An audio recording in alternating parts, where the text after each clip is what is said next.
Evangelho segundo escreveu Mateus, capítulo 24, o versículo 15 e o 16, que diz assim: Quando, pois, virdes que a abominação da desolação, de que falou o profeta Daniel, está no lugar santo, quem lê entenda. Então os que estiverem na Judéia, que fujam para os montes. Agora, a segunda carta de Paulo aos Tessalonicenses, capítulo 2, o versículo 3 e 4.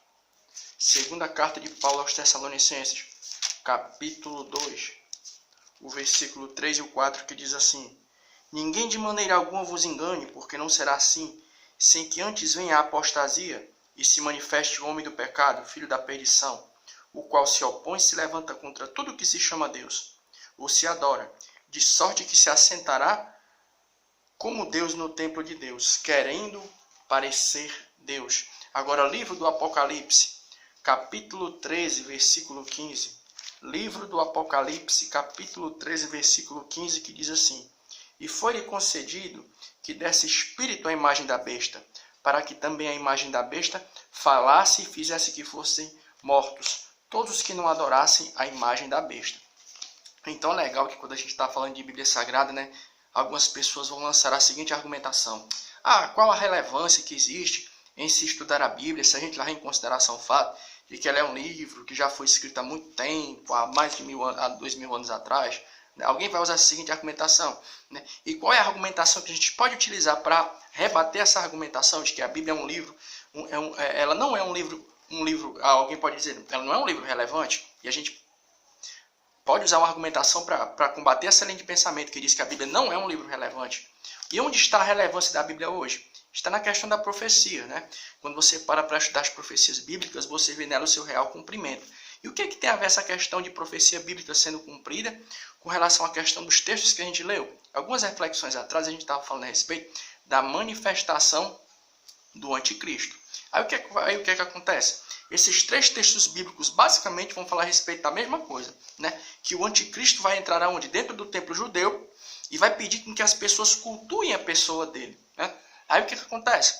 Alguém vai fazer a seguinte pergunta quando a gente diz isso: o anticristo ele vai entrar dentro do templo judeu, vai colocar uma imagem lá dentro, vai pedir com que as pessoas adorem e prestem culto a ele.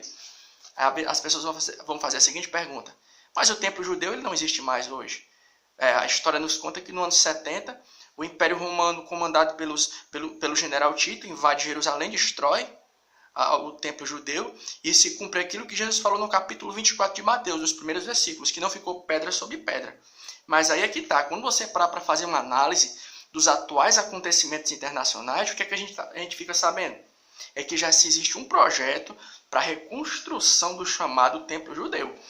No ano de 2018, ano passado, você pode buscar um pouquinho aí a respeito disso no YouTube, né? Eles já colocaram a chamada pedra fundamental, né? Já está tudo preparado. Eles já têm as pessoas preparadas para dar início ao chamado culto levítico, já tem sacerdote preparado. Aí a pergunta é, por que o templo ainda não foi reconstruído? Questões políticas, né? A gente sabe que hoje, por exemplo, onde ficava antigamente o templo judeu, fica a chamada Mesquita de Omar, que é o templo sagrado do pessoal da chamada religião muçulmana, da galera do Islã, né? E a gente sabe que, por exemplo, só existem duas maneiras de se reconstruir o templo judeu hoje. Primeiro, alguém explodir numa Mesquita de Omar, e a gente sabe que se isso acontecer, demolir a Mesquita de Omar, vai ter uma guerra lá no Oriente Médio. Ou então, construindo o templo judeu do lado. Mas ainda assim, se alguém construir o templo judeu do lado da Mesquita de Omar, o que é que vai acontecer? Eles podem encarar aquilo como um tipo de sacrilégio, a galera do Islã. Aí onde é que entra a história do anticristo?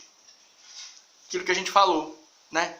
Paz no Oriente Médio. Nós entendemos pelas escrituras, no livro do profeta Daniel, no capítulo 9, nos últimos versículos, que ele vai criar um tipo de tratado de paz, onde ele vai conseguir trazer paz no Oriente Médio entre as duas principais religiões, a galera do Islã e a galera do povo judeu. Então, quando ele fizer isso aí, o que é que vai acontecer? Os primeiros a serem enganados vai ser o povo judeu, porque eles vão aceitar ele, né? Porque ele vai chegar com um plano de paz. E por intermédio desse plano de paz, ele vai dar o que? Condição do povo judeu de reconstruir o seu templo. Aí a primeira pergunta, alguém vai fazer a seguinte pergunta: há necessidade do anticristo ser judeu para ele ser aceito pela comunidade judaica? Não. Não há necessidade dele ser judeu, não. Ou ele pode ser mestiço, ou então, como alguns estudiosos dizem, a gente crê nisso, até por intermédio daquilo que a gente vê nas entrelinhas do livro do profeta Daniel, ele pode ser de linhagem europeia. Né? Mas e como é que isso acontece? O judeu ortodoxo vai aceitar um sujeito que não é judeu? Ali vai sim, pode. É só você ir lá para o Velho Testamento e você vai ver uma coisa que é muito interessante.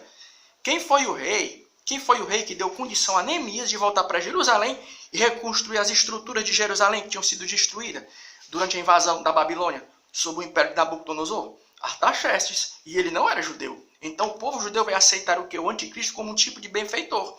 Ele vai chegar, vai trazer o plano de paz no Oriente Médio, vai dar condição a eles de reconstruir o seu templo. Né? Aí vai ficar outra pergunta. E em que momento o anticristo ele vai ser rejeitado pelo povo judeu? É depois dos 3 anos e meio, onde ele vai fazer o quê? Ele vai deixar o povo bem à vontade. Traz paz no Oriente Médio, dá condição do povo judeu reconstruir o seu templo. Né? Aí o que é que acontece? Depois dos 3 anos e meio, ele vai colocar a imagem dele dentro do templo judeu. Tenha calma, foi só um negocinho aqui, mas vai dar certo. Ele vai colocar a sua imagem dentro do templo judeu. Né? E nesse momento, os judeus não vão aceitar aquilo. Eles tinham aceitado ele apenas como um benfeitor. Mas quando ele colocar a sua imagem dentro do templo judeu, eles vão rejeitá-lo. Aí vai se cumprir aquilo que está escrito no capítulo 24 de Mateus. Capítulo 24 de Mateus, que diz assim, ó. Capítulo 24 de Mateus, que diz assim, ó. Quando, pois, vis a abominação da desolação, ou seja, a imagem que vai ser colocada lá, né? Então os que estiverem na Judéia, que fujam para os montes. E quem estiver sobre o telhado, não desça tirar coisa alguma de sua casa. E quem estiver no campo, não volte atrás a buscar as suas vestes. Mas ai das grávidas e das que amamentarem naqueles dias. E orai para que a vossa fuga não aconteça nem no inverno, nem no sábado. É nesse momento aqui em que a perseguição aos judeus vai acontecer. De início, eles vão aceitar o anticristo. Ele vai vir como um benfeitor. Traz paz no Oriente Médio. Dá a condição dos judeus deles reconstruírem o seu templo. Vai trazer paz entre as duas principais religiões do Oriente Médio. O povo judeu e o pessoal do Islã. Eles vão ter condição ali de reconstruir o seu templo. De início, eles vão aceitar apenas ele como um benfeitor. Porque, como a gente falou, não existe a necessidade dele ser judeu para ser aceito.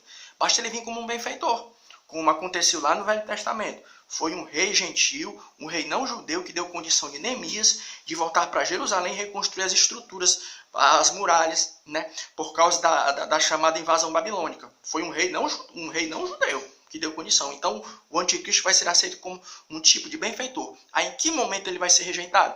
Ele vai deixar o povo, depois dos 3 anos e meio, ele vai deixar o povo bem à vontade. Aí ele vai dizer assim, ó, vamos parar com o culto levítico aí. Eu vou colocar a minha imagem lá dentro, agora vocês vão ter que adorar a mim.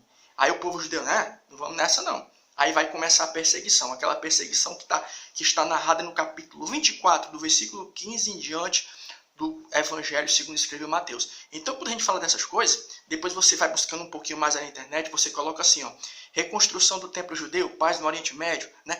Dá pra gente falar a respeito, as 2 bolas da vez, para tu ver como tá tudo se encaixando, ó, né? As 2 bolas da vez que a gente diz é o seguinte, é porque existe uma ânsia por paz no Oriente Médio hoje, né?